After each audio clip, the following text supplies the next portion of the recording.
Massive View M3 Ultra បានចូលតម្លៃហើយចូលតម្លៃរហូតដល់$1000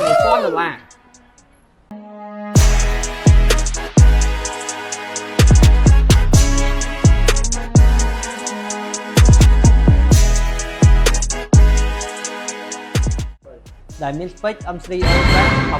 28 core CPU 60 core GPU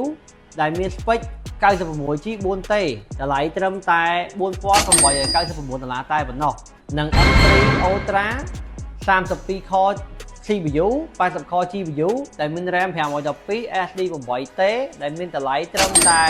$1200 តែប៉ុណ្ណោះតម្លៃពិសេសមែនតើអញ្ចឹងបងមានតម្រូវការអាចតាក់ទង page បានអូមួយទៀតផ្លេចប្រភេទនេះយើងបានបញ្ចុះតម្លៃណាប្រភេទ Apple Display តម្លៃត្រឹមតែ$1649 តែប៉ុណ្ណោះនឹងមានការធានា1ឆ្នាំ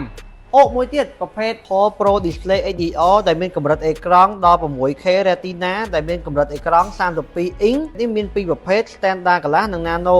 Standard Glass តម្លៃ$4599 និង Nano តម្លៃ$5100អញ្ចឹងបងមានតម្រូវការតាក់ទង page បានក្នុងទាំងអស់មានការធានារយៈពេល1ឆ្នាំពេញអរគុណ